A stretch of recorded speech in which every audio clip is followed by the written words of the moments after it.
Sino yan? Ikaw lang. Isang cake kailangan pa ako, ang presidente ng Seika Group, na maghatid sa iyo mula sa Europa kahit libu-libong milya. Salamat sa pagod mo. Nasaan ang hinihiling ko? Naiinggit ako sa asawa mo. Ang singsing na ito ay gawa ng isang royal designer. Nagkakahalaga ng 200 milyon. Anong klasing babae kaya ang gumawa sa iyo na gumastos ng ganito kalaking pagsisikap? Kasi, ay ang ika-20 taon naming kasal regalo sa anibersaryo. Dahil malaki ang natulong ko sa iyo. Dapat mo bang isaalang-alang? Tulungan mo ako. Ang pag-unlad ng grupo ngayon ay may hadlang. Noong una, ikaw ang nagpapublic ng grupo. Walang mas nakakaalam sa sitwasyon ng grupo kaysa sa iyo. Ang grupo ay nagpadala ng tao para hilingin kang bumalik, pakiusap. Pag-isipan mong mabuti. Nung una, napag-usapan na natin. Kapag na-public na ang kumpanya, magretiro na ako sa likod. Ngayon, ang mga anak ko ay malapit nang magtrabaho.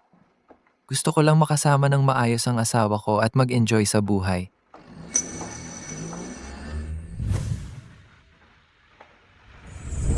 Mahal, maligayang anibersaryo ng kasal.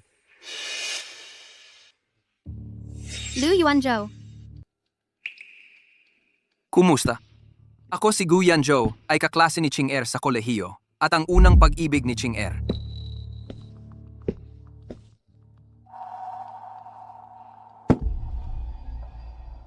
Huwag mo siyang pansinin. Maupo ka na. Bakit nakatayo kayo? Tara, maupo.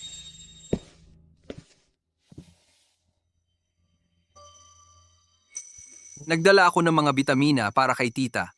Bumili ako para kay Ching Er ng isang set Lululemon na sportswear. Ito ay para kay Yichen. Ito ay Rolex Daytona, mga halos 100,000. Magkasama. Tito Gu, napakabait mo naman. Napakamahal nito. Hindi ito pwede para kay Yichen. Hindi mo kayang bilhin ang hair, hindi mo kayang bilhin ang e-air. Hindi ibig sabihin na hindi kayang bilhin ni Tito Gu. Ang perang ito para kay Tito Gu ay tiyak na isang maliit na bahagi lang. Ay tiyak na isang maliit na bahagi lang o ether. Ay tiyak na isang maliit na bahagi lang. Paano maisusuot ni Yichen ang napakamahal na relo? Ching Er, alam mo, 10,000 libo. Ngayon para sa akin, wala talaga iyon. Xiaogu. Mukhang sa mga taon mong nasa ibang bansa. Umunlad ka naman. Ako ngayon ay ang investment director ng Sega Group. Ang taunang sweldo ko ay 10 milyon. Net. Isang financial group na sumasaklaw sa Europe, Asia at America. Ay nako, 10 milyon ha? Ito ay para salubungin ang bagong presidente ng aming grupo. Espesyal akong pinadala ng kumpanya. Saan ka ngayong nagtatrabaho? Nagtatrabaho ako bilang tagapangasiwa sa construction site ng kapatid ni Ching Er para lang may makain. Sa totoo lang, Kailangan ko ring bumalik para alagaan si Ching Er. mukhang hindi mo naman inalagaan ng mabuti si Ching Er. Tita, sa totoo lang, sa mga taon kong nasa ibang bansa, marami akong naging babae. Sila sa puso ko ay hindi kasing ganda ni Ching Er. Ngayong bumalik ka na, sana madalas tayong magkita. Kuya Joe, bakit ang mga bagay na ipinagawa ko sa iyo, wala pa ring progress? Ayan. Sa tingin ko gabi na rin, Mauuna na akong umuwi. Aalis ka na? Matagal ka nang hindi nakakita kay Ching Er. Mag-usap pa kayo sandali. hindi na tita. Sa ibang araw na lang.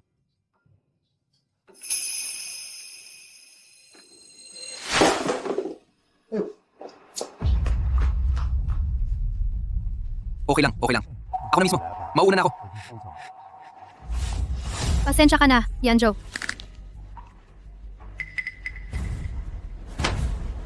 Anong ibig mong sabihin? Anong nangyari sa akin? Kakabalik lang ni Gu Yanzhou. Bumisita siya para sa akin, hindi para makita ang mukha mo. Siya naman ang nagsipa ng cake ko. Wala man lang paumanhin. Cake lang naman iyon, di ba? Tingnan mo nga ang dala ni Gu Yanzhou sa bahay natin. Ang dami niyang dala. Gumastos siya ng malaki. Higit pa sa halaga ng cake mo. Ika, 23 taon ang kasal natin. Anibersaryo. Ginawa ko ito para sa'yo. Tay, tingnan mo ang relong bigay ni Tito Gu sa akin. Hindi ko alam. Ilang cake mo kaya ang katumbas nito? Sabi ko sa'yo, huwag mo siyang pakasalan. hindi ka nakinig. Ngayon, si Xiaogu ay successful na. Kung wala ka, hanggang ngayon, dahil sa isang cake, nag-aaway pa kayo. Lu Yuanzhou. Kung magpapatuloy ka sa pagiging unreasonable, hindi na matutuloy ang buhay na ito. Iniwan ko lahat para kay Shen Qinghe at umuwi ng bansa. Sa paningin ninyo, hindi ito katumbas ng isang taong para sa sarili at taong na si Gu Yanzhou na nag-iwan kay Shen Qinghe. Tama na, huwag ka nang magdahilan. Ikaw na mag-ayos ng cake mong sira. Ngayong gabi, matutulog ka sa study.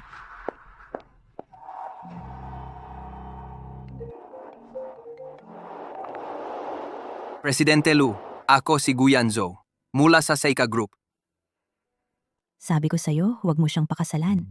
Hindi ka nakinig. Kung magpapatuloy ka sa pagiging unreasonable, hindi na matutuloy ang buhay na ito.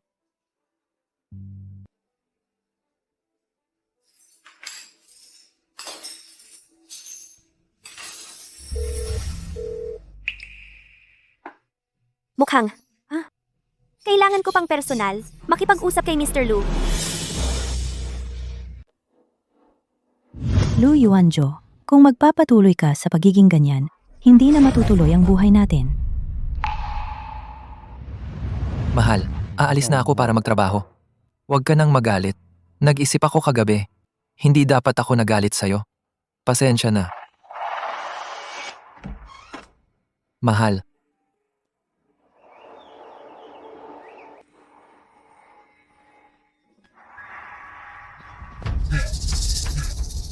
Ayaw ko na. Ayaw ko na. Dahil tumatanda na kahit ang jogging ay mahirap na. Kaya mo ba? Kung hindi, bukas na lang. Kaya, ang lalaki hindi pwedeng sabihing, hindi kaya. Matagal kang nasa ibang bansa walang makausap tungkol sa damdamin. Gusto ko talagang makipagkwentuhan sa'yo. Ito ay nasa baba ng bahay ko. Anong ginagawa mo? Tingnan mo, bagay na bagay sa'yo ang damit na ito. Pakiramdam ko pareho ka pa rin dati, bata at maganda. Kung ikukumpara si Lu Yuanzhou sa'yo, parang isang matanda. Mas bata pa siya sa akin ng 2 taon. Nagtatrabaho siya sa construction site araw-araw, ay marumi ang mukha, hindi marunong mag-ayos ng sarili. Ang lalaki, dapat marunong mag-alaga sa sarili. Ikaw ang sikat na campus beauty noong araw sa Suzhou University. Kapag siya ay katabi mo, sino ang mag-aakalang karapat-dapat siya sa'yo? Ako ang nag-aasikaso sa bahay at sa labas, saan ako magkakaroon ng oras para mag-ayos? Napakatagal na noon. Ang mga kaklase natin dati, ikaw lang ang nagtagumpay ngayon. Chinger, sa aking posisyon ngayon, mayroon kang mas magandang pagpipilian.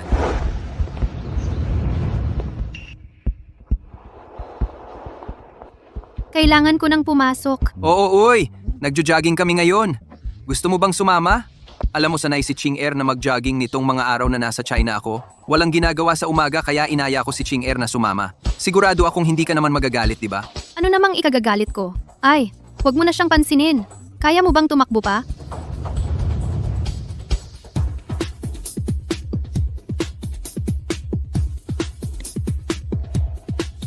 Mr. Lu, gusto kitang makausap ng personal. umupo ka? Ikaw ay isa sa mga veterano ng Shi Group. Wala na ako ngayon. Lu, noong nagtutulungan tayo noon, lagi kang puno ng sigla. Yan ang pinakagusto ko sa'yo. Siyempre, gusto rin kita ngayon.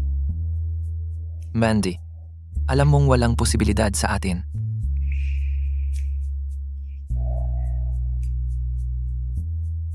Paano kung mayroon? Wala. Kahit may konting problema ngayon, sa tingin ko, malalampasan din ito. Kung ganoon, balik na tayo sa usapang seryoso.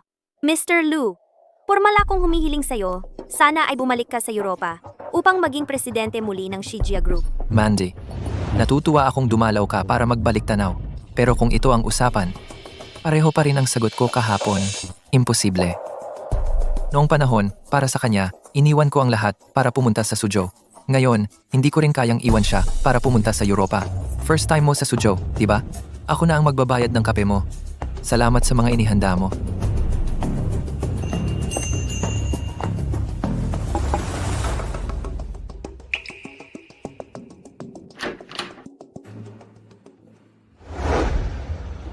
Saan ka nagpunta kaninang umaga? Anong problema? Tumawag sa akin ang kuya ko. Sabi niya, hindi ka pumasok kanina at ang dapat mong ihatid na dokumento sa kliyente, hindi mo na ibigay. Galit na galit ang kliyente. Hay nako! Lu Yuanjo, tinatamad ka ng pumasok? Gusto mo pa bang magpatuloy ang buhay natin? May isang matandang kaibigan na pumunta sa Suzhou para makipagkita sa akin. Nagkita kami. Matandang kaibigan? Lalaki o babae? Babae. Babae? Lu Yuanjo, anong ibig mong sabihin? Anong kaibigan? Dumating pa talaga sa Suzhou para makita ka. Hindi ka na pumasok sa trabaho. Isang kaibigan na maraming taon nang kilala. Nagkwentuhan lang naman. Uminom ng kape at umalis na. Sa tingin ko, ikaw ang pinaalis nila, di ba? Hindi mo ba tingnan ang sarili mo ngayon? Anong itsura mo? Talagang nabulag lang ako noong una. Napangasawa kita. Nagkwentuhan pa? Wala akong pakialam kung gaano kayo katagal na magkaibigan. Kung ako ang pinakasalan mo, kailangan mong tapusin ang relasyon sa mga taong ito. Uy, Guyanjo? Sa iyong paningin ba, ganito ba ako kasama? Chinger, magsisimula na ang party. Tara, samahan mo akong makipagkita sa mga importanteng tao sa Suzhou. Lu Yuanjo, huwag mo akong tingnan ng ganyan. 20 taon na kaming magkaibigan ni Guyanjo. Magkasamang nagkwentuhan. Hindi ba normal iyon? Siya ay isang high-level executive ng isang malaking kumpanya ngayon. May posisyon at estado. Tingnan mo ang sarili mo. Shen Qinghe. Naalala mo ba ang sinabi mo kanina? Paano mo sinabi sa akin?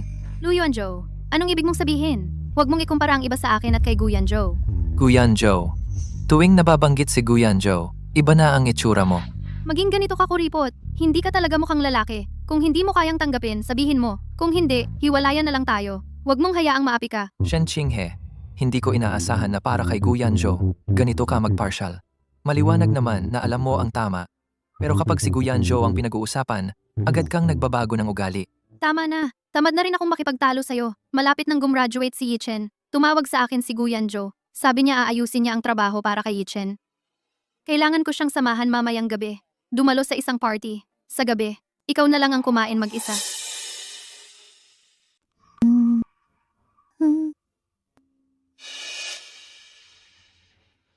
Mandy, ayusin mo ang trabaho para sa akin, para kay Lu Yichen.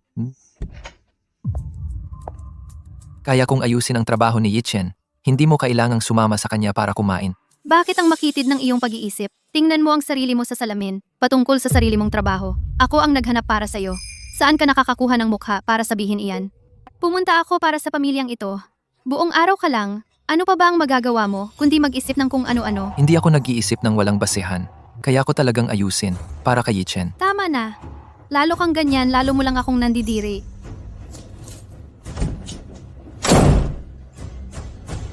Lu Yuanjo, kaya mo pa ba o hindi? Ang bagal mo maghatid ng dokumento. Ngayon, dapat mong ibigay agad ang dokumento sa kliyente. Kung hindi, huwag ka nang magtrabaho.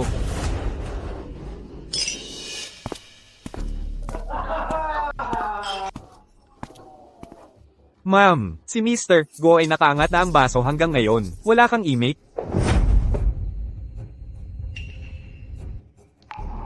King R. Sa mga nakaraang taon, lagi kong pinapangarap na mag-asawa tayo. Cross-arm na inuman. Cross-arm. Halik. Lu Yuanjo. Ito ang sinasabi mong pakikipagkita? Ito ba ang sinasabi mong social obligation?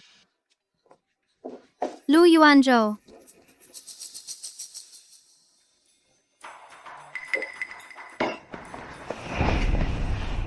Lu Yuanjo, makinig ka sa akin.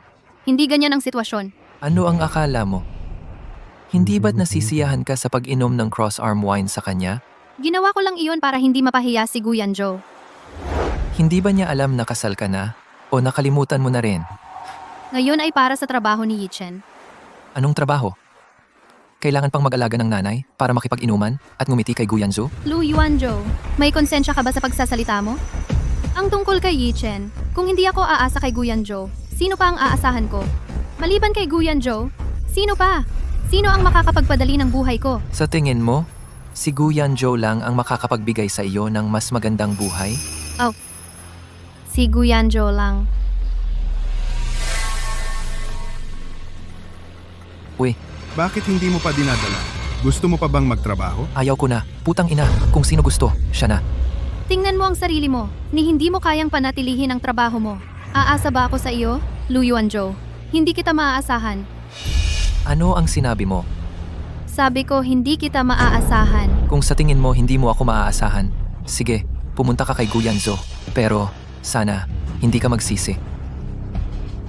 Lu Yuanzhou, sinabi ko na, lahat ngayon ay para kay Yichen. Kung magpapatuloy ka sa ganitong pag-aasta, maghihiwalay na lang tayo. Tuwing may kinalaman kay Guyanzo, walang mali sa lahat ng ginagawa niya. Pero ang sinasabi ko, hindi mo pinaniniwalaan.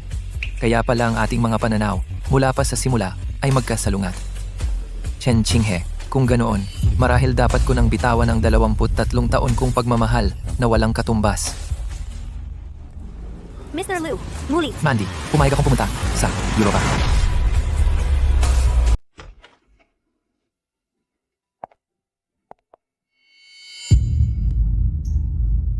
Oo. May nangyari ba? Wala. Siguro sa Europa ang mas bagay na lugar para sa akin. Ibig bang sabihin na hinintay ko ang kung sakali?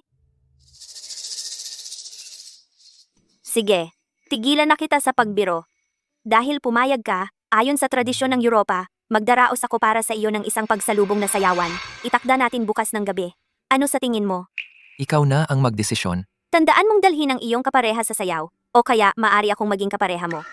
Pumayag lang ako sa iyo na bumalik sa Europa para magtrabaho.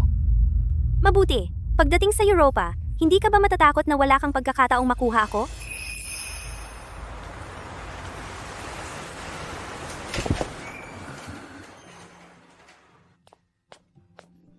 Sino ang kasama mong uminom? Lasing na lasing ka. Maupo ka.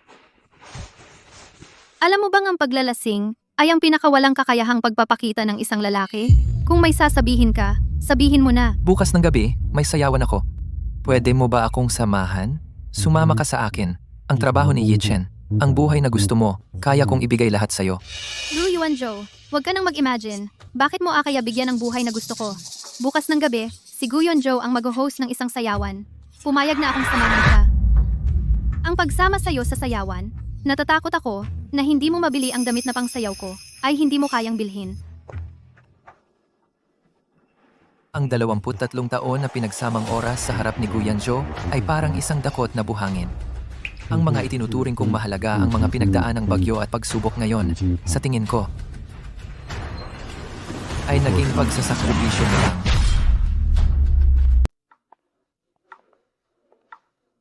Gusto mo ba itong gown na in-order ko? Ang bagong presidente ng Sega Group, sino siya? Ang kumpanya ninyo. Nagpaayos ka pa ng espesyal na sayawan para sa kanya. Siya? Sabi nila, alamat siya ng kumpanya. Noong una, mag-isa siya. Nagtatag ng modelo ng negosyo ng Sega. At nang malapit ng mag-IPO ang kumpanya, umalis siya sa Sega at umalis sa Europa. Sabi nila, siya ang may pinakamalaking stake sa Sega. Hindi ko alam kung paano. Kagabi, bigla siyang pumayag na bumalik. Mamaya, dadalhin kita para makilala siya. Gongzong, tagal na kitang hindi nakita kung hindi dahil sa pag-upo ng bagong presidente. Hindi ko alam kung gaano katagal bago kita makita muli. Sobra naman, Zhengzong. Ang pagbalik ko ngayon sa bansa ay para sa lubungin ng bagong presidente. Pero marami pa tayong oras sa hinaharap. Ha. Sabi nila, si Miss Mandy ay dumating din sa Sucheng. What? Si Miss Mandy ng Sega Group ay isang napakahalagang tao. Sayang nga lang, wala akong pagkakataon na makilala siya. Sana, Gongzong, ay maari mo akong ipakilala sa kanya ng maayos. Ako ay isa lamang tagapaglingkod ni Miss Mandy. Kung masaya si Miss Mandy ngayon, may pagkakataon, tiyak na ipapakilala kita.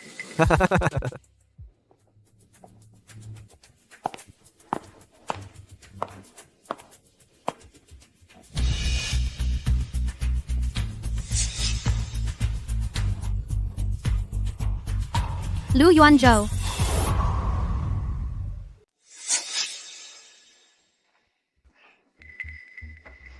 Paano ka nakarating dito? Kung hindi ako pumunta rito, paano ko makikita na kasama mo siya? At ganyan kayo ka-close? Babalik ako at ipapaliwanag ko sa'yo. Sa okasyong ito, hindi ka dapat nandito. Umuwi ka na nga? Lu Yuanzhou, hindi inaasahan na ilang araw lang. Nakapagbihis ka naman ng maayos. Paano ka nakapasok? Alam mo ba kung anong okasyon ito? Bakit hindi ako pwedeng pumunta sa okasyong ito? Ang pribadong party na ito ngayon ay espesyal na inihanda para sa Shija Group. ang bagong presidente. Ano ka ba? Ano bang posisyon mo para imbitahan ka sa ganitong party? Wala ka pang kasama. Baka naman nakapusli ka lang. Bagong presidente. Kilala mo ba? Bakit hindi? Ako ay special delegate ng grupo. Sadyang dumating para salubungin ang bagong presidente. Ako ang nag-organisa ng party na ito. Sa tono mo, akala ko ikaw na ang bagong presidente. Lu Yuanzhou, sa okasyong ito, walang kwenta ang sinasabi mo. Madadamay, ang pamilya namin.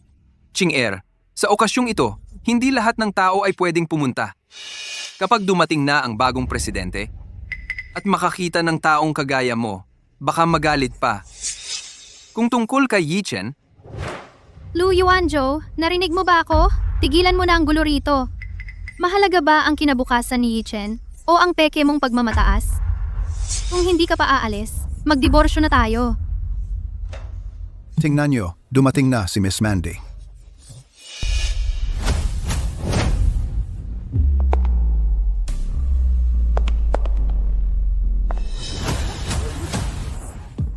Sino yan? Na nag-iingay sa party ng Shijia?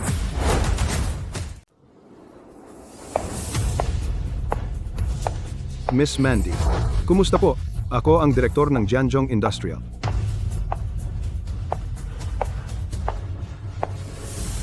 Miss Mandy, ang sayawan ay ayon sa inyong nais na ganap, gaya ng dati.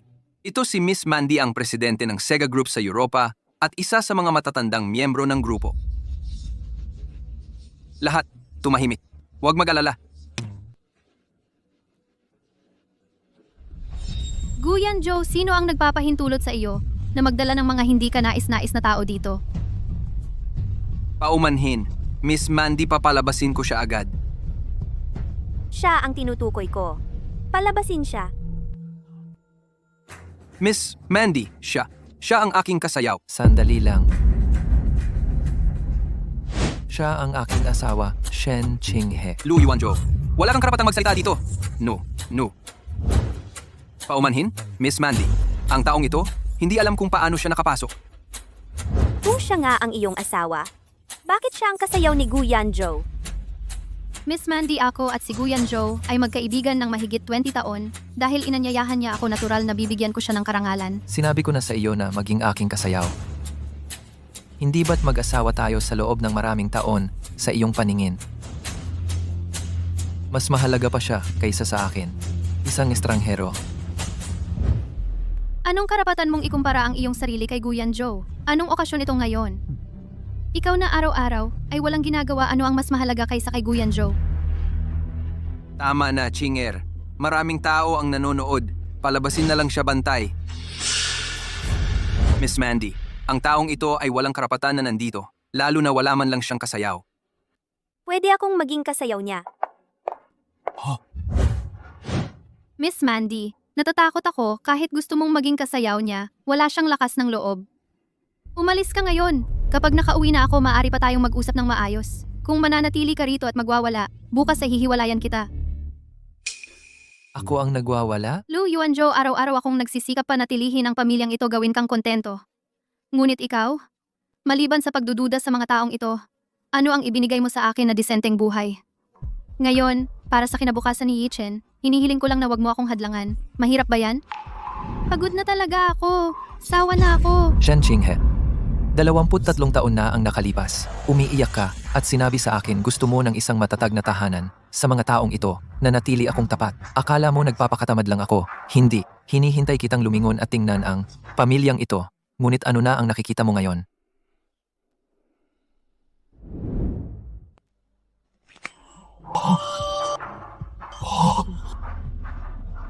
Hindi ba ito ang inihanda ninyo ng maingat? Kailan mo? Ito ay para sa akin na aking minamahal. Ngunit ngayon na wala na ang orihinal na kahulugan nito, ibinibigay ko na ito sa iyo.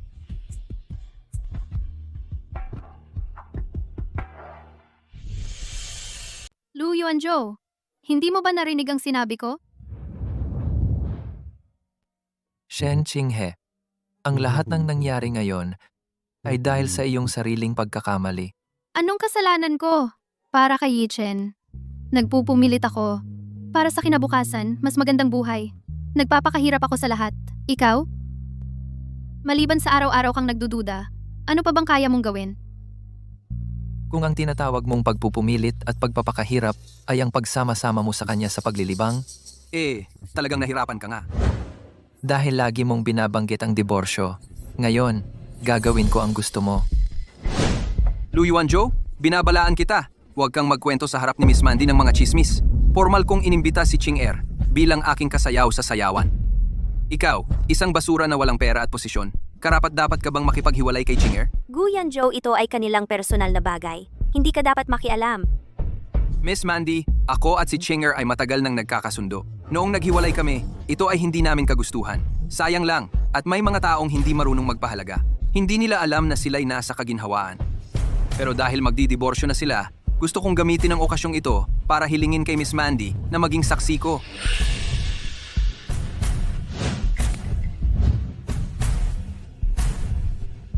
Ching Er, papayag ka bang bumalik sa akin?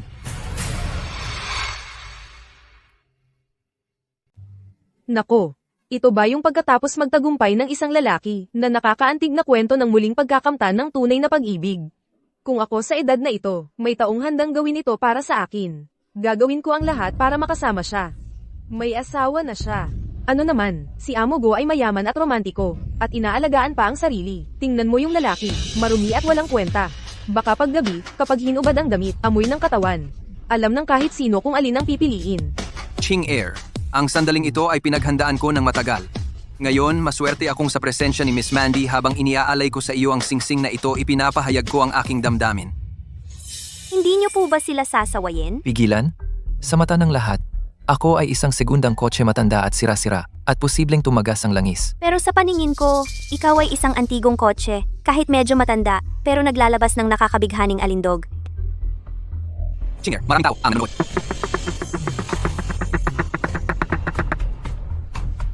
Lu Yuanzhou, sa ganitong pagkakataon, nagagawa mo pang tumawa?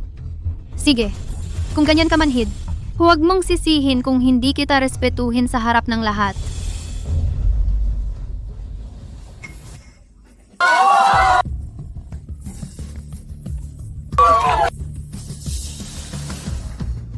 Ching Er, ang eksenang ito, sa loob ng 23 taon kong buhay, ay pinangarap ko ng maraming beses. Huwag kang mag-alala, Ching Er, sa mga darating na panahon. Ituturing ko si Yichen tulad ng sarili kong anak.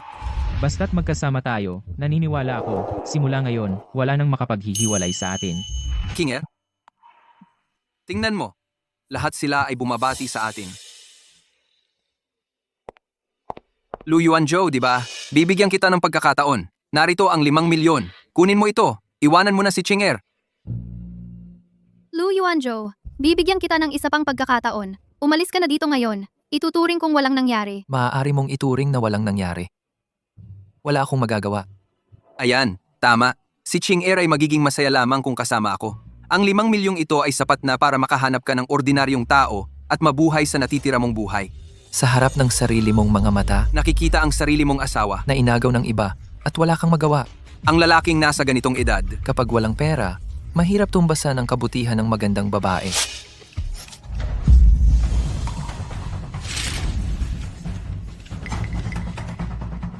Limang milyon? Marami ba? Lu Yuanzhou, anong ginagawa mo? Ang tanda mo na. Akala mo ba astig ka? Itong pera ito ay para alisin ka sa tabi ko. Sa tingin mo ba dapat kong tanggapin? Pero kahit papaano, hindi mo dapat pinunit ang tseke. Ito ay 5 million pesos. Alam mo ba kung gaano katagal kami mag-ipon bago namin maipon? Tanda na rin naman. Pero basta-basta ka pa rin. Nakita mo na ba ang 5 million? Baka hindi mo mabayaran sa buong buhay mo.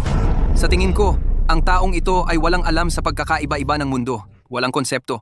Ang iba, 5 million. Isang wave lang ng kamay, pumapasok na. Ang iba naman, Baka isang pamilya ng 3 hindi maipon ang kalahati nito sa buong buhay. Matanda na rin, nagpapakakul kahit nahihirapan. Dahil pumayag ka na sa kanya, ang mga bagay ko hindi mo na kailangan pakialaman. Ang 5 million na ito, kung gagastusin ko man o susunugin. Ano ang kinalaman mo? Ikaw? Ching Er, sa loob ng mahigit 20 taon, talagang nagkamali ka ng kasama. Tingnan mo siya, ang gawin niyang magulo at makulit. Kung nag-aalala ka sa kanya, okay lang. Ang 5 million na ito, hindi ko na siya papagbayarin. Mandy, tingnan mo, Anong dahilan pa ang mayroon ako para tanggihan ka? Mr. Lu, hindi ko inaasahan na ganito. Mr. Lu, Ha! Ikaw ay kumakatawan sa grupo para salubungin ang CEO. Bakit hindi mo man lang makilala si Mr. Lu? Lu, Mr. Lu. siya ang bagong presidente ng Seika Group. Ano? Miss Mandy, ito. Nagkakamali ka yata. Ilang araw lang ang nakalipas. Nakita ko siya. Wala siya, kundi isang tagakuha lang. Paano naging presidente ng Seika Group? Ano ang kwalifikasyon niya? Hayaan ninyo akong ipakilala siya ng formal. Ito, ang ating Seika Group na bagong presidente. Marahil, hindi pa kilala ng lahat si Jilu. Ngunit sa loob ng Seika Group, walang hindi humahanga kay Jilu. Masasabi ko, kung wala si Jilu, wala ang Seika Group ngayon. Noong araw, si Jilu ay nag-iisa lamang nananalo sa buong European market. Sayang lang, 23 taon na ang nakararaan, tinalikuran niya ang Seika Group na malapit ng mag-IPO. Siya mismo. Ay pumunta sa Sioux City. 23 taon na ang nakalipas. Inintay ko ang tawag mong ito sa loob ng 3 taon. Wala akong dala nang pumunta ako sa Sioux City. Hindi mo naman ako tatanggihan, di ba?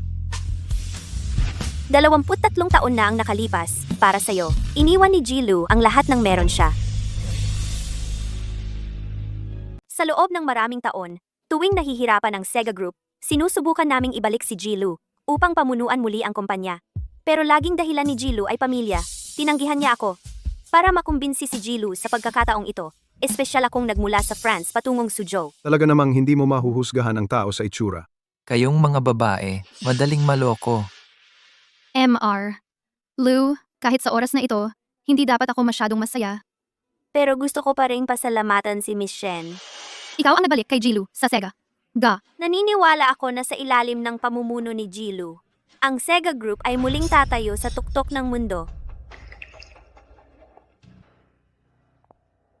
Paano mo ito naitago sa akin ng ganito katagal? Hindi ko naman sinadya na itago ito sa iyo. Tapos na ang lahat ng ito. Ngayon, alam mo na, hindi ba?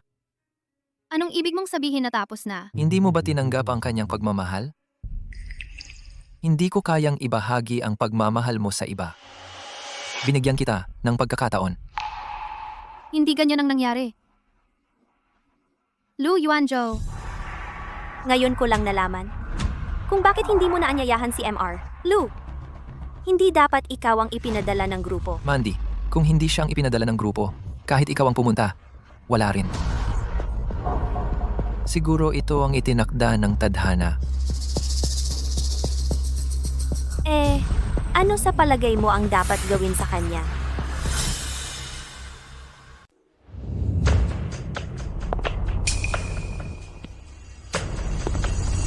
Ano? Hindi ba't kanina lang nag-aaksaya ka ng pera para umalis ako sa tabi niya? Mr. Lu, nagbibiro kayo. Hindi ko alam na kayo pala ay... Nabulag ako. Hindi naman ganoon.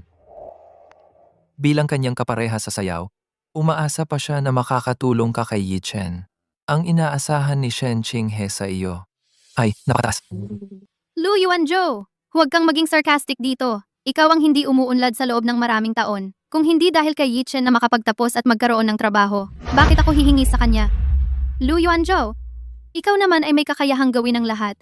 Bakit hindi mo sinabi sa akin ng mas maaga? Matagal ko nang inihanda ang plano para kay Yi Chen. Ikaw ang hindi kailanman nagtanong sa akin. Ikaw ang hindi naniniwala na kaya ko ito. Mas gusto mong maniwala sa isang estranghero kaysa maniwala sa akin. O ikaw ba? Ay tinanggap siya? Sa iyong puso, hindi ako katumbas niya. Shen Qinghe, magdiborsyo na tayo.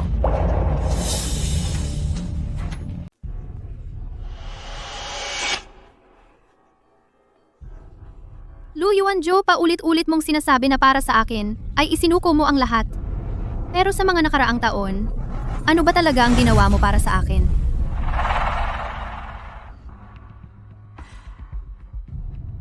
Ang bata ay pinalaki ng nanay ko mula pagkabata. Ang trabaho ay hinanap ng kapatid ko para sa'yo. Sabi mo dumating ka sa Suzhou na wala kang dala. Ako rin naman, kasama kang nabubuhay na walang-wala. Babae rin ako. Gusto ko rin ng romansa. Gusto ko ng magandang buhay, na sinasabi ng iba. Gusto ko ng magandang buhay na sinasabi ng iba. Pero babae lang din ako. Ang kaya ko lang gawin ay ganyan. Ikaw? Ninang Shen, sa tingin ko nagkakamali ka kay Mr. Lu. Maaari ko bang sabihin? Noong panahon na iyon, si Mr. Lu ay nag-akay sa amin sa Europa na nagsumikap. Maaring sabihin siya para sa Sega Group ay naglaan ng halos lahat ng kanyang pagsisikap. Gayunpaman, isang tawag mo. Ay naging dahilan upang siya, sa panahong malapit ng mag-IPO ang kumpanya, ay bumalik sa Suzhou nang walang pag-aatubili. Ang kanyang isinuko para sa iyo ay hindi lamang isang malaking kayamanan, kundi higit pa, ang buong buhay na pagsisikap ng isang lalaki. Si Mr. Lu ay hindi isang beses lang nagsabi sa akin na kung siya ay makakasama ng kanyang minamahal, nais lang niya ng isang ordinaryo, tahimik at payapang buhay. Iniisip niya na iyon ang pag-ibig na pinapangarap niya. Iyon ang esensya ng buhay, at ang minamahal sa kanyang puso ay palaging ikaw. Sige na Mandy, huwag na magsalita pa. Dahil ngayon ay may sayawan. Bakit hindi ka sumayaw sa akin? Masaya akong gawin iyon.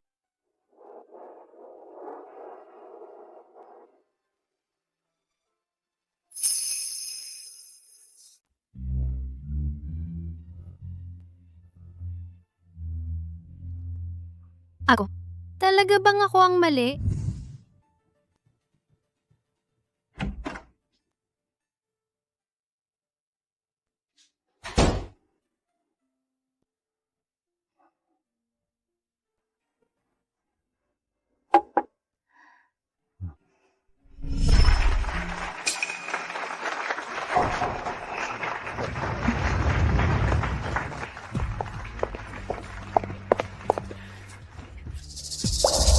Talaga? Paano nangyari iyan? G. Lu, kakapadala lang ng memo mula sa head office. Binawi ng board ang appointment mo. Sabi nila, sa Europe, ay hindi pinapayagan ang mga Chino bilang tunay na may-ari ng Grupo Baka. Totoo ba ito? Miss Mandy, Tama na muna tayo ngayon mga kaibigan.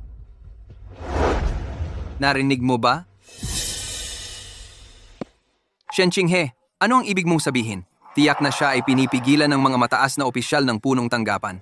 Hindi na siya makakabalik sa grupo. Ano ang kinakatakutan mo? Guyan Joe, sa tingin ko nagkakamali ka. Mga dating kaklase lang kami. Dati, gusto ko ring humingi ng tulong sa iyo tungkol kay Yichen.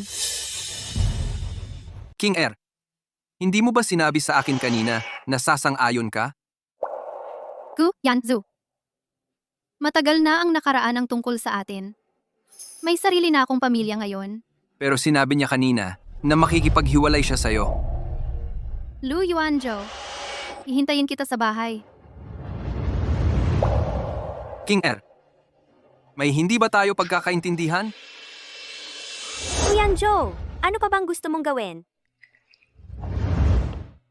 Pasensya na Mr. Lu, hindi ko alam na magiging ganito ang sitwasyon. Wala yon. Tama naman ang sinabi niya. Maraming taon na ang lumipas. Ang pamunuan ay nagbago ng paulit-ulit. Marami sa board of directors ay malamang hindi alam kung sino ako. Pero sa tingin ko, ikaw lang ang makakapagligtas sa Sega Group dahil ang Sega Group noong una ay itinatag mo mismo. Lumipas na ang lahat. Maliban sa'yo, malamang wala nang nakakaalala. Isang linggo. Bigyan mo ako ng isang linggo. Tiyak na magbibigay ako sa iyo ng paliwanag. Lilipad ako pabalik sa punong tanggapan. Walang problema. Bago ka umalis, may hihilingin sana ako sa'yo. Ayusin mo ang trabaho para sa anak ko. Isang linggo, umalis ka man o hindi. Shen Qinghe, sa pagitan nating dalawa, dapat na magkaroon ng wakas. Balik ka na. Maghugas ka ng kamay at kumain na tayo.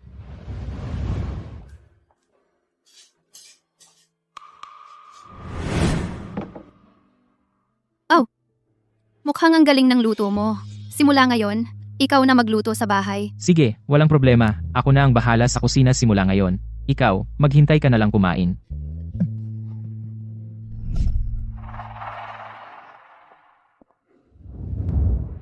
Lu Yuanzhou, Hindi na ako kakain.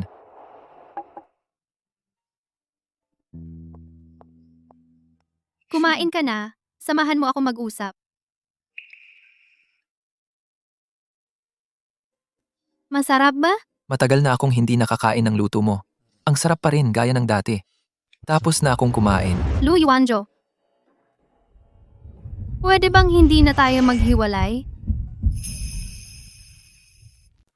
Pwede ba tayong wag na lang mag-divorce? Ang mundong ito ay hindi umiikot sa gusto mo. Nasa ganito na tayong edad. Maraming bagay ang nangyari na. Ang magagawa lang natin ay tanggapin sila. Alam ko na sa panahong ito, masyado akong naging malapit kay Guyanju. Pero yun talaga, ay para lang mabigyan si Yichen ng isang matatag na trabaho. Okay lang, naiintindihan ko. Lahat para kay Yichen naman. Normal lang na mapanatili ang konting samahan. Basta't binawi ang appointment mo, manatili ka na lang dito ng payapa. Magiging maayos ang buhay natin. Okay ba? Pangako. Lalayo ako kay Guyanzo. Uy, Chinger, tatawagan kita sana. Guyanjo, tumatawag ako para linawin ang lahat. May pamilya ako. Ang relasyon natin ay dapat may distansya na. Chinger, kasama ko ngayon ang direktor ng Huamao Group sa dinner. Napag-usapan namin ang trabaho ni Yichen. Ano ba ang course ni Yichen? Baka pumunta ka na lang dito. Sabay nating ipakilala kay Director Zhao. Lu Yuanjo, Mukhang may trabaho na si Yichen. uy, Guyanjo, pupunta ako ngayon. Saan kayo? Sinabi ko na sa'yo, solusyonan ko ang trabaho ni Yichen. Huwag mo nang. Lu Yuanjo, hintayin mo ako. Mag-usap tayo ng maayos. Shen Chenghe, ang sinabi mo lang binaliwala mo agad. Ayaw mo pa rin ba akong pagkatiwalaan?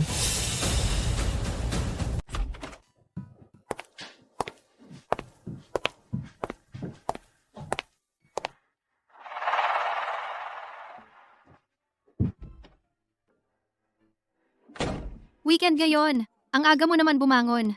Nagdala ako ng almusal para sa iyo. Alam mo ba, may trabaho na si Yichen? Alam ko, So ibig sabihin hindi mo ako sinisisi? may trabaho na si Yichen. Bakit kita sisisihin? Lu Yuanjo, kagabi hindi sa ayaw kong umuwi. Talagang sobrang lasing si Guyanjo. Huwag kang mag-alala. Tinulungan ko lang siyang maglinis. Hindi ko siya hinawakan. Ano kinalaman mo sa pagkalasing niya? Si Guyanjo, bumalik siya sa Suzhou. Ako lang ang kaibigan niya. Naiintindihan ko. At para sa trabaho ni Yichen, kaya siya nalasing. Inalagaan ko siya para mabayaran ang utang na loob. Huwag ka nang magalit. Ang trabaho ni Yichen ay inayos ko na noon pa. Kaya walang may utang na loob sa kanya. Ito. Sige, kung sabi mo ikaw ang nag-ayos, edi ikaw. Okay lang kung hindi ka naniniwala. Naniniwala ako. Gusto kong magkasama-sama tayong kumain ngayon. Tingnan mo, Bihira lang ito. gusto kong imbitahin si Guyanjo. Naalala mo pa ba kagabi? Kung ano ang sinabi mo sa akin? Naalala ko. Siyempre naalala ko. Pero, tinulungan niya lang si Yichen na ayusin ang trabaho. Ipinapangako ko. Pagkatapos kumain ngayong gabi, harap-harapan ko sasabihin sa kanya, nang malinaw. Sinabi ko na ng malinaw. Ang trabaho ni Yichen ay ako. Ay sige, bahala ka na. Lu Yuanjo, nitong mga nakaraang araw, ang ugali ko ay sapat ng mababa. Ano pa bang gusto mo? Hindi mo kailangan ganito. Gawin mo lang ang gusto mong gawin. Kumain lang naman, hindi ba? Bakit ginawa itong ganito? Binili ni nanay. Sabi niya, bihira lang tayong magkakasama na magkakain ng maayos. Gusto niyang formal ng kaunti. Malapit na ang oras. Maghugas ka ng kamay. Maghanda na tayong kumain.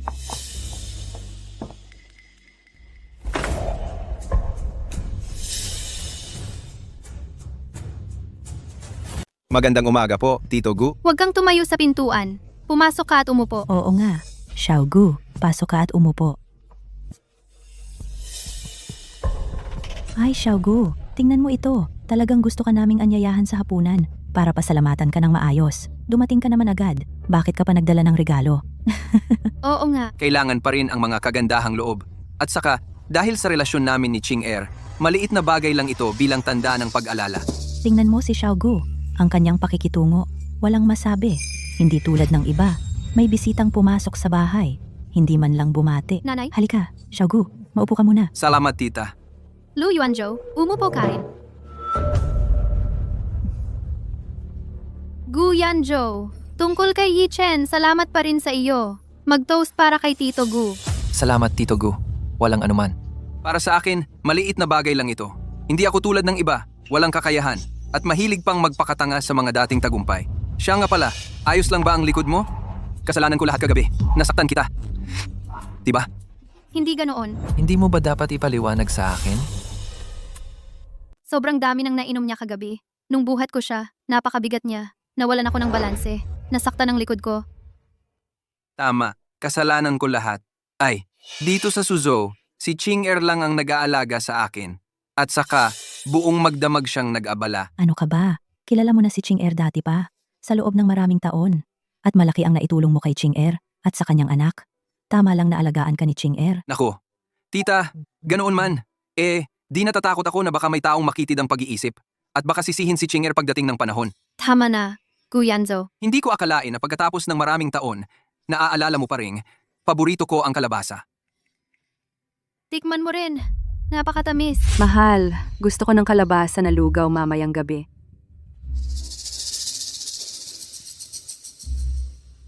Ang tamis. Hindi ako kakain. May malubha akong allergy sa kalabasa.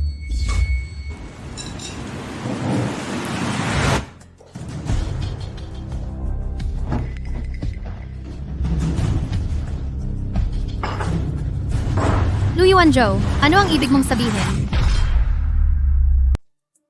Kahit hindi mo gusto ang pagkain, hindi naman kailangang magpalit ng mangkok. Sino ba ang ayaw mo? Lu Yuanzhou, alam ko na inimbitahan ko si Gu Yanzhou sa bahay natin. Hindi ka masaya. Alam din ni Gu Yanzhou iyon. Pero si Gu Yanzhou, kaya niyang iwan ang kanyang pagkiling laban sa iyo at kumain kasama mo sa iisang mesa. Bakit hindi mo magawa? Anong ginawa ko? Lu Yuanzhou, nakangiti ka pa?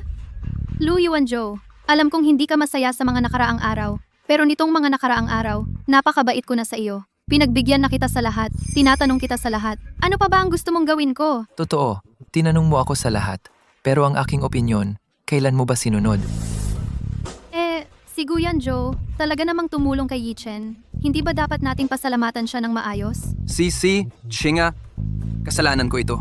Hindi dapat ako pumunta. Kung may susunod pa, ilibre mo na lang ako ng hapunan ng pribado. Masaya na ako. Siguro, sa ganitong okasyon sa inyong pamilya, ako, bilang isang tagalabas, talagang hindi angkop na narito. Xiaogu, umupo ka. Gusto ko lang makita kung sino ang magsasabing hindi ka pwede dumating. Tatay, si Tito Gu ay naghanap para sa akin ng isang marangal na trabaho. Dapat naman, bigyan mo siya ng respeto. Kaya sino sa inyo ang makakapagsabi sa akin, ano ba talaga ang ginawa ko? Inabutan kita ng pagkain, pinalitan mo pa ang mangkok. Nagtatanong ka pa kung ano ang ginawa mo? Hindi mo ba alam na ako ay malubhang alerdi ko sa kalabasa? Kapag nakain, mamamatay ako.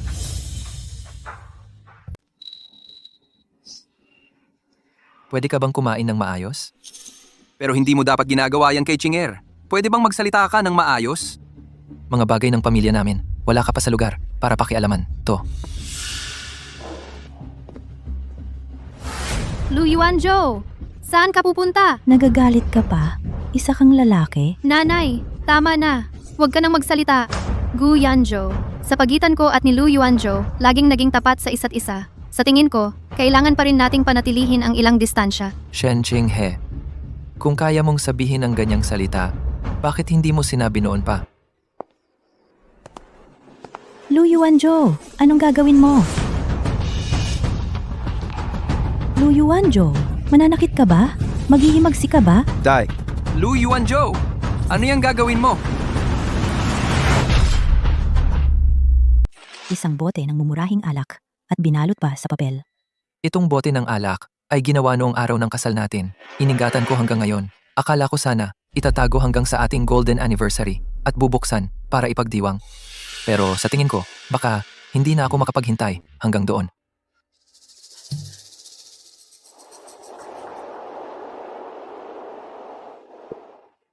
Masarap naman ang alak. Nagpapakaarte. Lu Yuanzhou,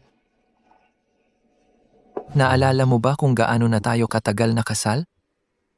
23 taon. Para sa 23 taon nating pagsasama. Bukas, hihintayin kita sa harap ng tanggapan ng sibil para pumirma ng divorce papers.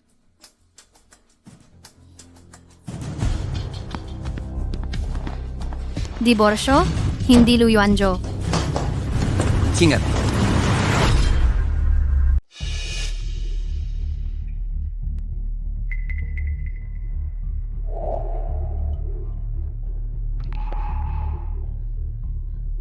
Lu Yuanzhou, nasaan ka? Sa loob ng maraming taon, ngayon lang kita nakitang ganoon ka nais hanapin ako. Pero pagkatapos ko nang magdesisyong makipaghiwalay,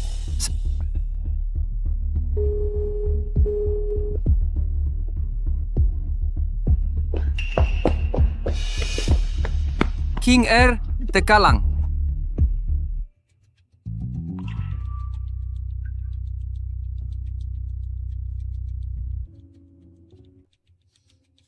King Er, isuot mo na ito. Ang lamig ng panahon. Baka ka magkasakit. King Er, gusto na niyang makipaghiwalay sa'yo. Bakit kailangan mo pa siyang hanapin? Gu Yanzhou, ayaw kong makipaghiwalay kay Lu Yuanzhou. King Er, hindi ka niya marunong pahalagahan. Tayong dalawa na lang. Ipinapangako ko na aalagaan kita. Gu Yanzhou. Sa tingin ko, nagkakamali ka tungkol sa relasyon natin. King Er, anong sinasabi mo? King Er.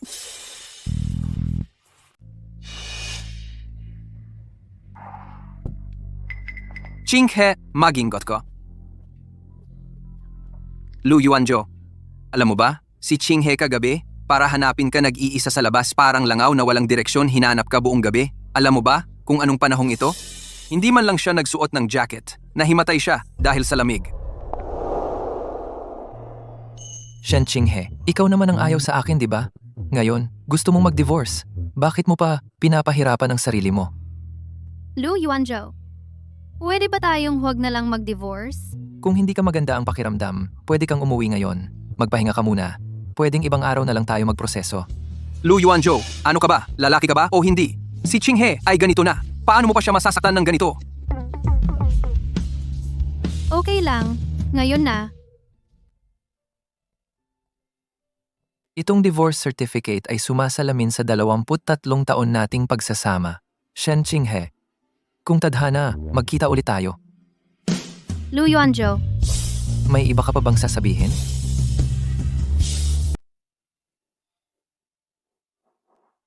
Sabihin mo.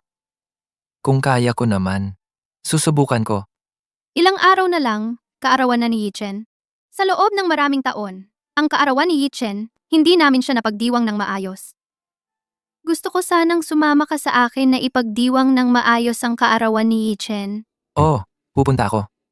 Alagaan mo ang sarili mo. Si Yichen ay hindi na bata. Hayaan mo siyang magdesisyon kung kanino siya sasama. Si Yichen.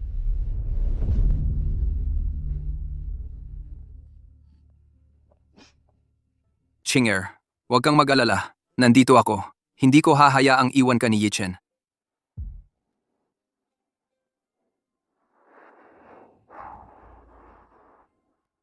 Ang 23 taon na ito ay parang panaginip. Uy, Tieyun, ako to. Sa iyo, gusto kong tumira ng ilang araw, kung okay lang sa'yo.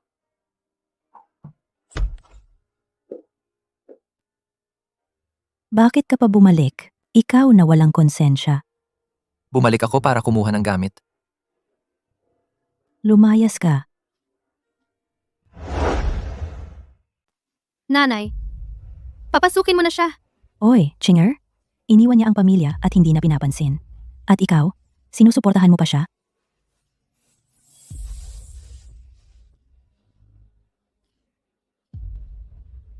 Ang mga gamit mo ay nasa kwarto.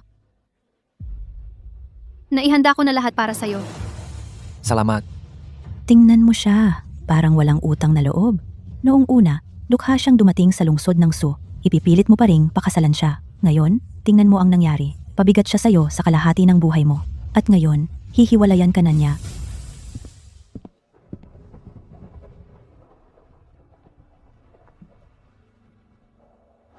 Sa hirap at ginhawa, sa kayamanan at kahirapan, sa sakit at sa kalusugan, mamahalin kita, kahahalagahan ka, hanggang kamatayan. Sangguling at Ha?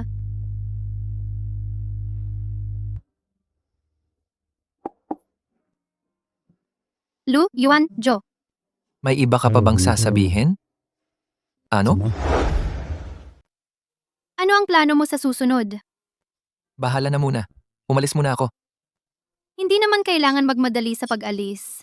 Wala ka namang mapupuntahan. Wala rin namang tiyak na plano. Mas mabuting maghintay ka munang maayos ang lahat bago umalis. Sinabi ko na, lalabas ako nang wala kahit ano. Ang bahay at pera ay para sa iyo. Dahil hiwalay na tayo, mas mabuti nang maagang umalis. Bakit tayo nagkaganito? Handa na ako.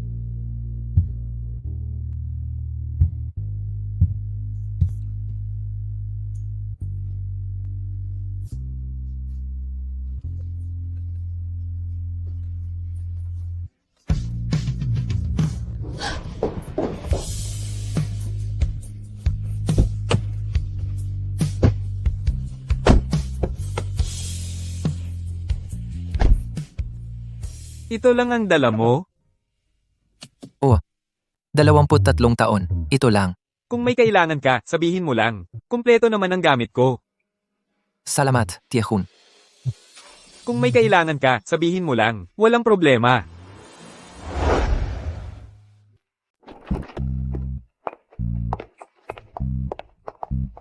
Wow, ang ganda naman. Sobrang luxurious.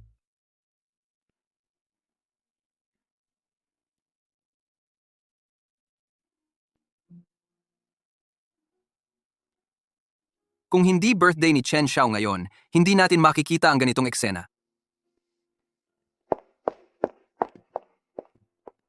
Lu Yechen, Sunyan, anong problema? nahihiya ka ba? Akala ko ba hindi ka nila mahal? Pero mahal ka pala ng mga magulang mo. Ang birthday party mo ay nasa Baichuan restaurant pa.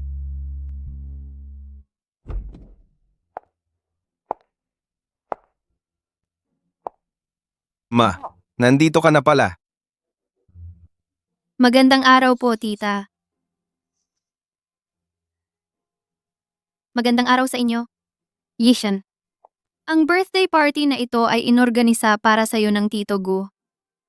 Talaga? Paano ang tatay ko? Ma, okay pa ba kayo ni tatay?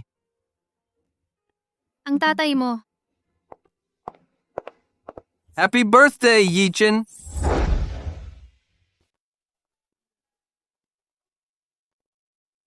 Salamat, Tito Gu.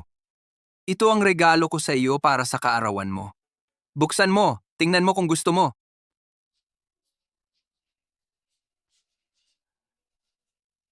Ah, ito! Ito ay Porsche. Napakamahal nito. Bata pa si Yichen. Paano mo siya mabibigyan ng ganito? Napakamahal na bagay. Ay, ano naman iyon? Magsisimula na si Yi-Chen magtrabaho. Magkakaroon siya ng sasakyan para madali ang biyahe. Isang panamera lang naman, lalaki. Sino ba noong bata pa ayaw magmaneho ng magandang sasakyan? Noong bata tayo, hindi natin nagawa. Kung kaya para sa anak, wag na tipirin. Salamat, Tito Gu. Mula ngayon, pamilya na tayo. Bakit ka pa magpapasalamat? Kapag nakatapos ka na ng kolehiyo, bibilhan kita ng mas magandang sasakyan. Sunyan, pwede ko na itong gamitin para ihatid ka sa joyride.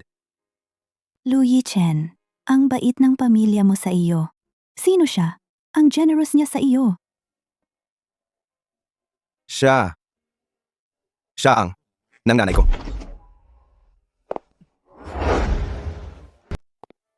Sino naman yang si Lu Yichen? May dala siyang kahon. Itong kahon, mukhang galing sa bangketa, pinulot o binili sa mura. Maligayang kaarawan, anak. Salamat, tatay. Oy, kaarawan ng sarili mong anak. Ganyan lang ang regalo mo? Si Amo Lu ay maraming pera. Bakit naman siya nagdadamot gumastos para sa sarili niyang anak? Bakit? Hindi ka ba nasisiyahan sa regalo ko? Hindi naman. Buksan mo at tingnan. Oo, buksan mo. Tingnan mo kung ano ang magandang regalo ng tatay mo. Baka pampamilyang yaman pa yan. Tito, binigyan ka na niya ng mamahaling kotse. Siya ang tatay mo, kaya tiyak na maganda rin ang regalo niya. Oo. Hayaan nating makita. Ang regalong ito na ibibigay ko sa iyo ngayon, Yi-Chen, baka medyo espesyal. Pero gusto kong tandaan mo, bilang isang lalaki, kailangan mong maging responsable. Sana, sa mga susunod na araw, mapili mo ang tamang landas at panagutan ang iyong mga responsibilidad. Siya.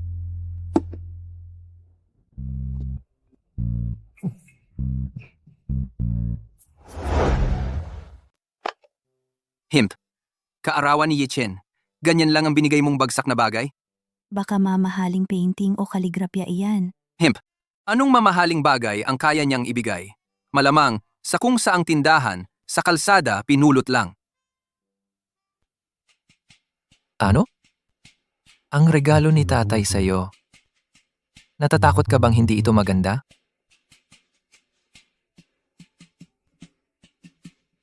Tingnan mong mabuti. Ito ang payo ni tatay para sa'yo. Tatay, ito ba? Lesya, lahat kayo. Regalo mo para sa kaarawan ng anak mo? Ito lang ang ibinigay mo? Ikaw pa ang ama. Lu Yuanzhou, kung wala kang pera para sa regalo, sabihin mo na lang. Nagdadala ka ng kung ano-anong kalokohan. Sadyain mo ba? Ito ay dapat basahin mula kanan pa kaliwa.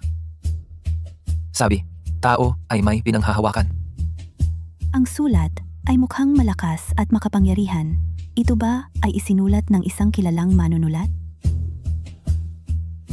May paningin ka pala bata, ngunit hindi ito gawa ng isang kilalang tao.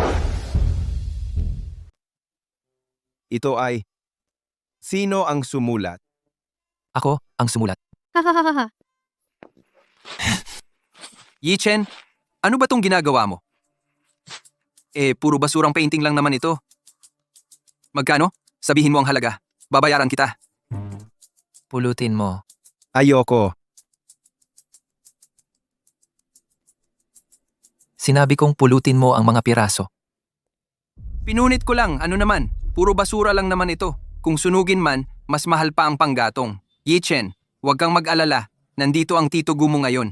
Kung may problema, ako ang bahala sa'yo. Hemp. Ito ay usaping mag-ama lang. Anong karapatan mong makialam? Hindi ganyan ang usapan. Ayokong makialam sa mga personal mong bagay. Pero hiwalay na kayo ni Ching Er. Tiyak na aalagaan ko si Yichen. Anak ko siya. Paano siya palakihin ay usapin ko. Halika, Yichen. Tatanungin kita. Kung ako ay magiging tatay mo sa hinaharap, papayag ka ba?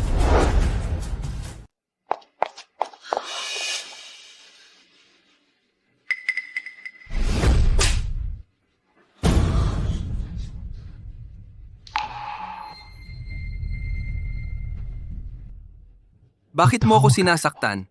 Gu Yanzhou, ngayon ang kaarawan ng anak ko. Huwag mo siyang isali sa ating mga bagay. At saka, ilang beses ko nang sinabi sa iyo. Oo, gusto ko.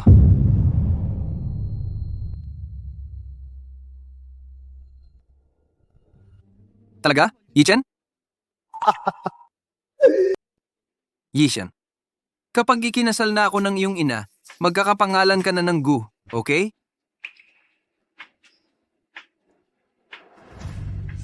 Lu Yichen, ikaw, gawin mo ito. Karapat-dapat ba sa pagpapalaki ng iyong ama? Pagpapalaki. Yichen, sumama ka sa akin. Mas magaling ako sa kanya ng maraming beses. Alam mo ba ang sinasabi mo?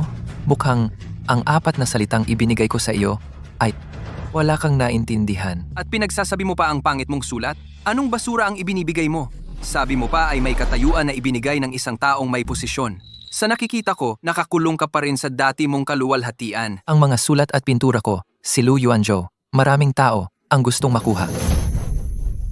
Paano ka nakipaghiwalay kay Ching Er at nawalan ka ng posisyon sa Shijia, nagsimula kang magbenta ng murang mga sulat at pintura para mabuhay? Kung wala kang pera, sabihin mo sa akin. Magbibigay ako ng kaunti sapat na para sa iyong pagkain.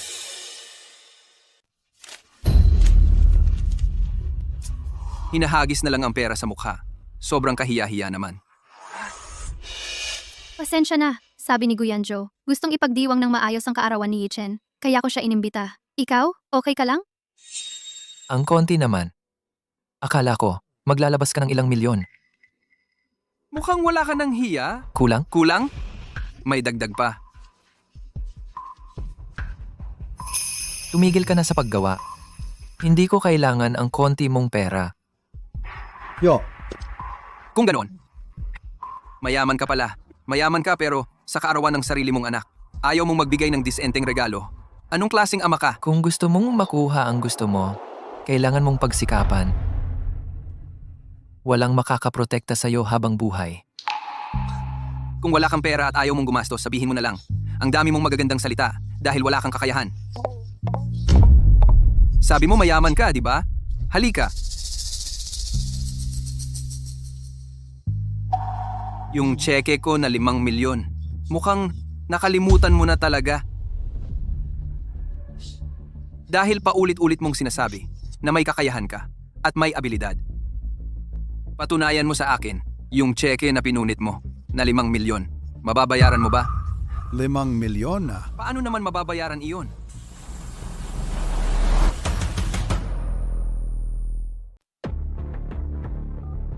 Uy, mula sa account na iniwan ko mag-withdraw ng 5 milyon para sa akin. Sige, Mr. Lu, nasaan ka ngayon? Nakarating na kami sa Sioux City. Oo, kayo. Nagkakaisa ang board of directors na ikaw ang pumalit bilang presidente ng buong Sega Group. Epektibo ngayon ang appointment. Papunta na kami para sa iyong seremonya ng paghalili. Hindi naman talaga totoo na tumatawag. Wala ng seremonya. Bibigyan kita ng location. Pumunta ka rito. Parang totoo ang sinasabi account mo. 5 milyon. Isang tawag lang, papapadalhan ka agad ng 5 milyon. Kung may kakayahan ka nga, hindi mo hahayaan si Ching Er at ang anak na sumusunod sa iyo magdusa at mapagod. Kaarawan ni Yichen ngayon. Huwag kang magpanggap. Pagkatapos nito sa harap ng mga kaklase at kaibigan ni Yichen, hindi siya makatingin ng tuwid.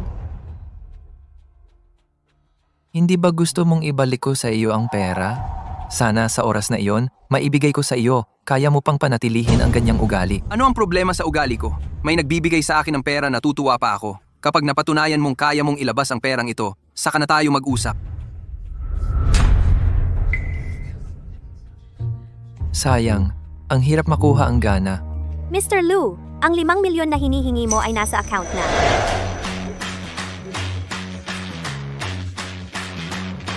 Mandy, hindi ba bumalik ka sa Europe? Tama. Sa pagkakataong ito, espesyal akong pumunta para salubungin si Mr. Lu. Babalik pa, kasama sila.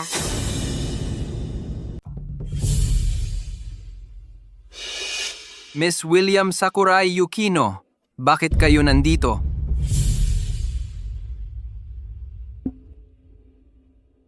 Kayo ay, Ako ang responsable ng Shigia Group Section ng Timog America, William. Ako si Sakurai Yukino, responsable ng Asia Pacific.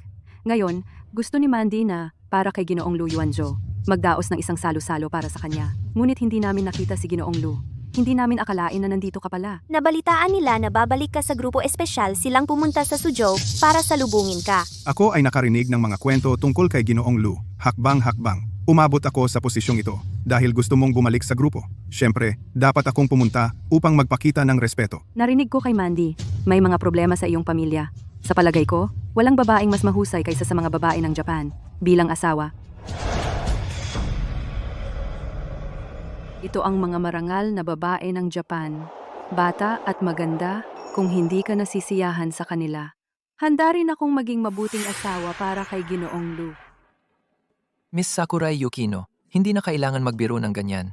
Mahigit 20 taon na akong umalis sa Sega. Marami ng impormasyon ang outdated. Hindi pa nga ako masyadong pamilyar sa inyong dalawa. Sa hinaharap, magtatrabaho tayo ng magkasama. Sana ay marami pa akong matutunan sa inyo. Sana ay turuan ninyo ako. Wag naman.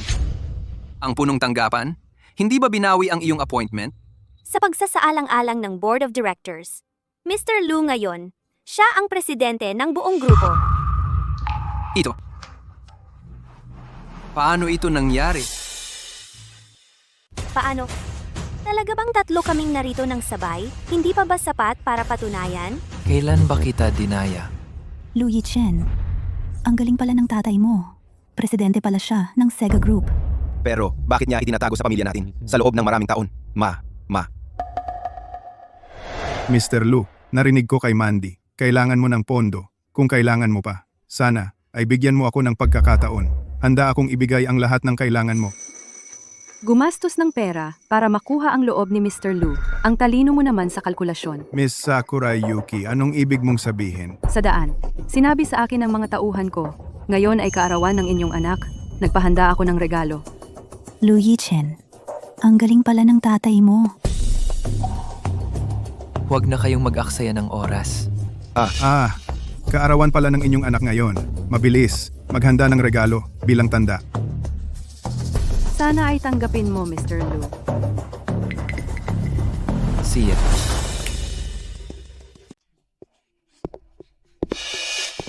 Akin na, Ano yan? yung kotse, nabigay niya sa'yo.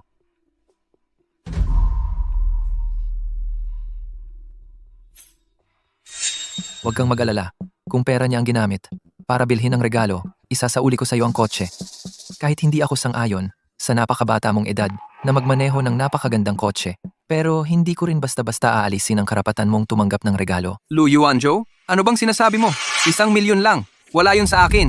Di ba? Para sa akin, naghahanap ka lang ng dahilan para maghiganti. Sa loob ng maraming taon, buong puso akong naglingkod sa kumpanya. Talaga bang ganito ba kayo? Nagiiwan ng tao pagkatapos gamitin? Lu Yuanzhou, kakauwi mo lang. Baka makatulong pa sa'yo si Gu Yanzhou. Shen Qinghe, hiwalay na tayo. Hindi mo na kailangang pakialaman ang mga bagay ko.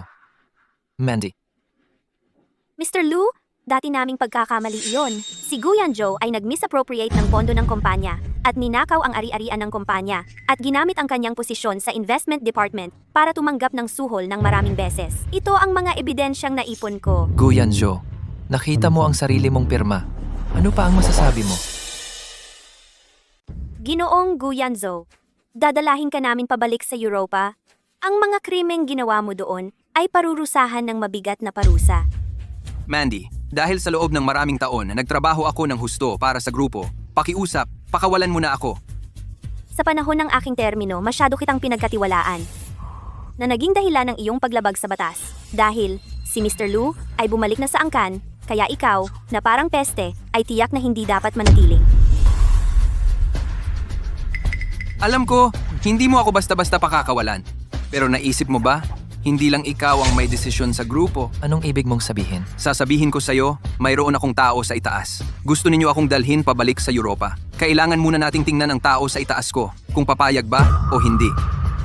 Ibig sabihin, tao ka niya? Mandy, noong ikaw ay nasa pwesto, hindi ka man lang nangahas na galitin siya. Bakit ngayon na may natagpuan kang kakampi sa tingin mo, kaya mo na siyang hamunin? Sino ba talaga ang tinutukoy ni Gu Yanzhou? Tingnan natin kung sino ang gustong gumalaw sa aking tao.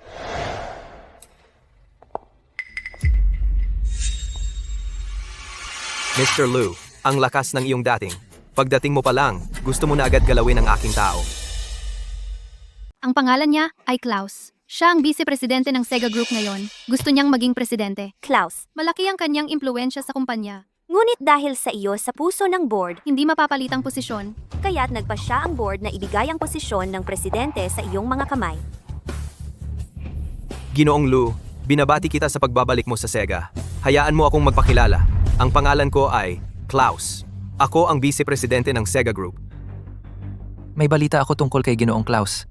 Hindi ko lang inaasahan na pupunta rin si Ginoong Klaus sa Suzhou ngayong araw. Dahil nandito na silang lahat, bilang vice-presidente, hindi angkop na hindi ako magpakita. Simula nang pumasok ako sa Sega, ay patuloy kong naririnig ang mga maluwalhating nagawa ni Ginoong Lu. 18 taong nasa Sega at 18 taon ko ring narinig. Ngayon, sa wakas, nakita ko na ang totoo. Hindi ko inaasahan na si Ginoong Lu ay hindi dapat husgahan sa anyo. Iyon ay mga nakaraang bagay na lang. Ang susunod na trabaho ay umaasa pa rin ako na si Ginoong Klaus ay makikipagtulungan ng mabuti. Sama-sama para sa grupo mag-ambag ng ating sariling pagsisikap.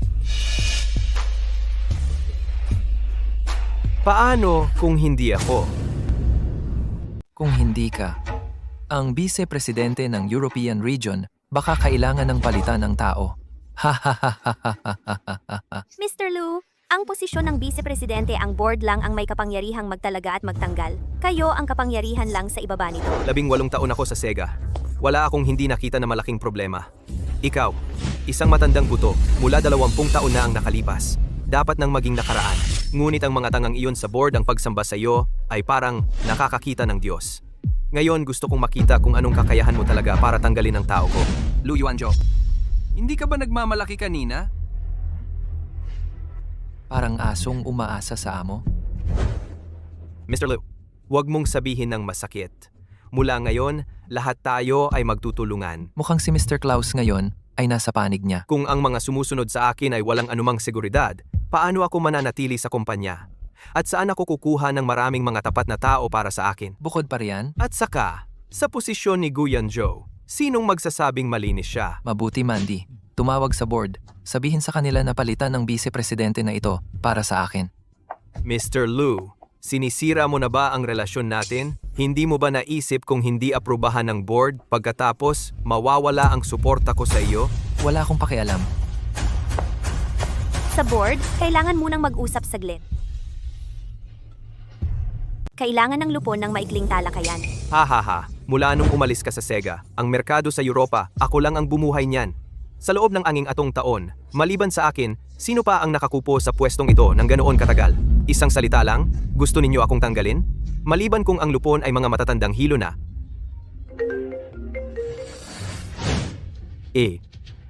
Anong sinabi mo? Klaus, anong nangyari?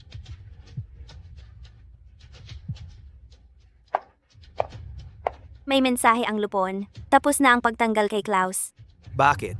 18 taon. Buong buo kong inaalay ang 18 taon kong pagsisika para sa grupo. Paano nangyari? Sa isang salita mo lang. Wala kayong alam sa mga hawak kong bahagi ng kumpanya bilang pangunahing shareholders. Kung iba ang nakaupo, maaaring kailangan ng lupon upang tanggalin ka. Ngunit ako, isa lang ang kailangan kong salita. Ikaw, ilan ba talaga ang bahagi mo sa grupo? Para magkaroon ng ganyang kapangyarihan, 51%. ganoon pala iyon. Klaus, dahil sa pinaghirapan mo ng 18 taon para sa grupo, hindi na kita sisingilin sa mga pagkakamali mo noong nasa pwesto ka. Iyan ang awa ng grupo sa iyo. Ngayon, may gusto ka pa bang sabihin? Wala na akong masasabi.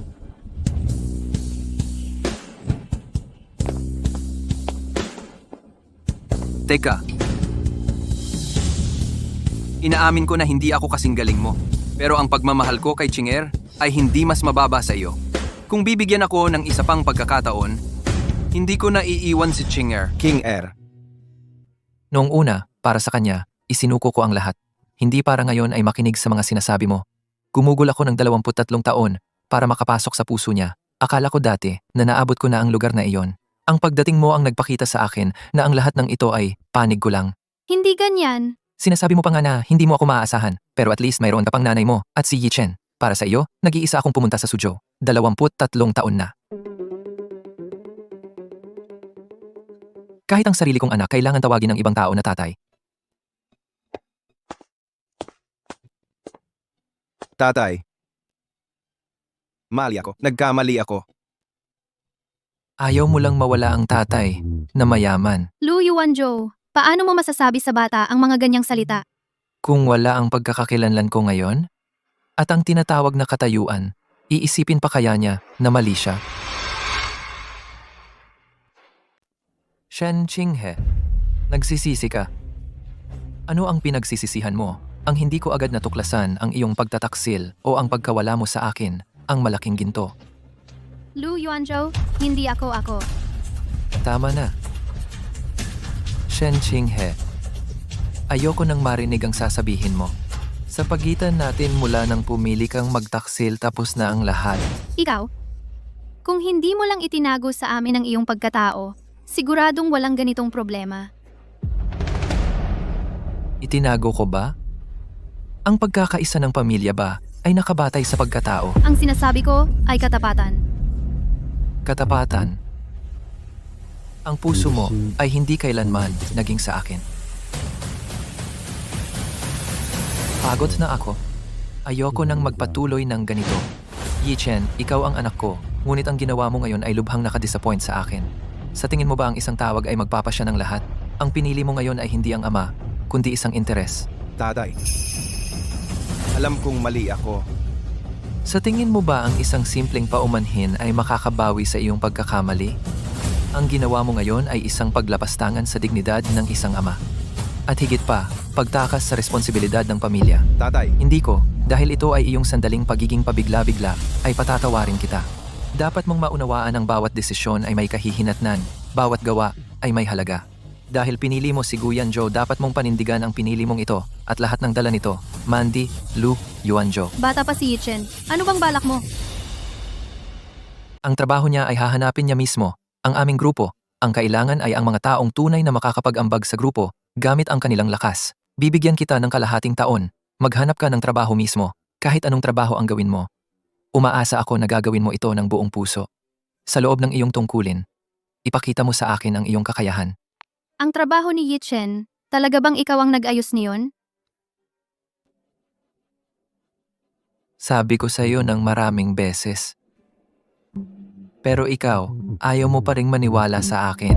Lahat siya. Siya ang nagsabi sa akin na lahat ay kanya ang nag-ayos. Akala ko. Hindi ko dapat pinaniwalaan ang sinabi niya. Dahil siya, si Guyanjo. Siya ang iyong unang pag-ibig. Ang tiwala mo sa kanya ay laging higit pa sa akin. Ang asawa mong kasama mo sa loob ng 23 taon, higit pa sa akin. Hindi ganoon. Tama na, Mandy. Kailan tayo aalis papuntang Europa? Mr. Lu, maaring hindi ka makapunta sa Europa. Anong ibig mong sabihin? Mr. Lu, tingnan ninyo ito. Totoo ba ang sinasabi mo? Ililipat ang headquarters sa Sucheng. Opo, Mr. Lu. Nagkakaisa ang Board of Directors na ang lokasyon ng Sucheng at ang potensyal nito ay mas angkop para sa pangmatagalang pag-unlad ng grupo. At saka ito ay isang paraan ng pagtanggap sa iyong pagbabalik. Ito ay isang hindi inaasahang balita. Naniniwala kami na sa ilalim ng iyong pamumuno ang grupo ay sasalubong sa mga bagong oportunidad sa pag-unlad. Siya, kung ganoon muling isasaalang-alang ko ang aking plano. Zucheng, marahil ay talagang magiging bagong simula ng grupo. Shen Qinghe, kahit na ang ating kasal ay natapos na. Ngunit ako pa rin ang ama ni Yichen. Bibigyan ko siya ng pagkakataon upang patunayan ang kanyang sarili. Lu Yuanjo, ang ibig mong sabihin ay, Huwag kang magkamali. Ayaw ko lang na ang anak ko, dahil sa isang sandaling pagkakamali, ay masira ang kanyang buhay. Talaga po, Papa? Ito ang pagkakataon mo para lumago, at paraan mo ng pagtubos sa kasalanan. Kung hindi mo mapatunayan ang iyong kakayahan kung gayon, hindi mo na ako kailangang tawaging tatay. Naiintindihan ko. Tatay, susubukan ko. Sige, Shen Qinghe, mag-ingat ka. Mandy, umalis na tayo. Lu Yuanjo.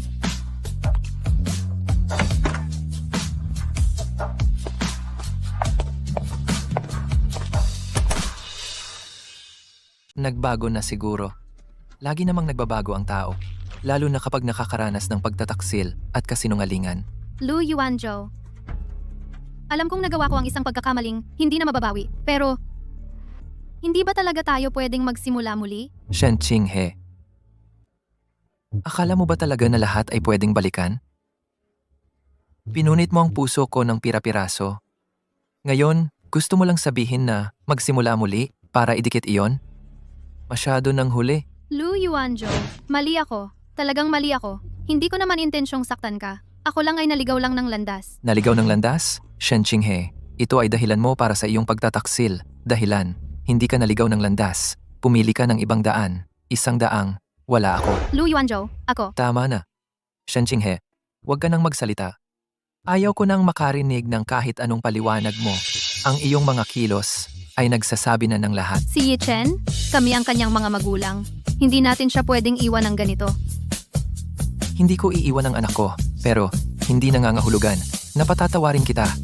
Ang kinabukasan ni Yichen, ako ang mananagot. Ngunit kailangan niyang matutong maging independyente. Matutong managot. Lu Yuanjo, nakikiusap ako sa'yo. Bigyan mo ako ng isang pagkakataon para mabayaran ko ang aking pagkakamali. Pagkakataon? Shen Qinghe. Ginamit mo na lahat ng pagkakataon ko. Ngayon, hindi na kita bibigyan ng kahit anong pagkakataon. Lu Yuanjo, nagsisisi ako. Talagang nagsisisi ako.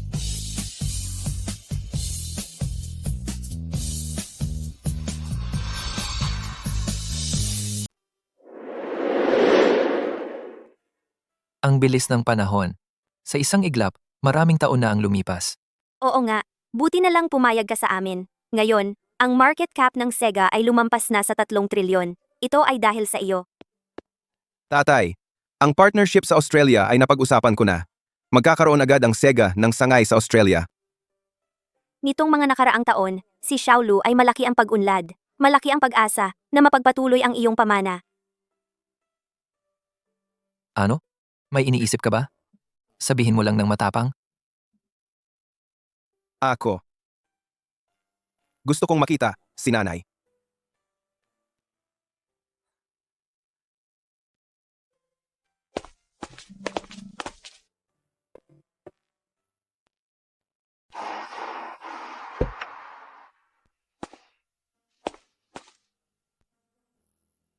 Ikaw na ang umakyat. Tatay. Hindi po ba kayo aakyat?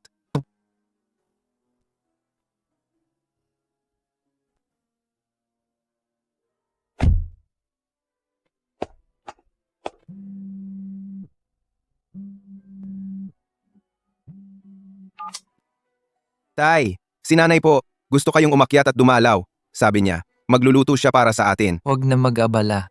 Kapag tapos ka na, bumaba ka na. Hindi abala. May handa na sa bahay.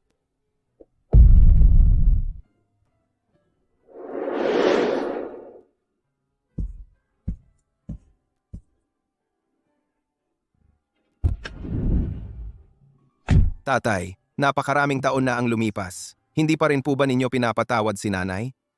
Matagal na ito. Ano bang pinagpapatawad? Kapag ang tao ay pumili na, bawat hakbang na gagawin, ay pagbabayad sa napili.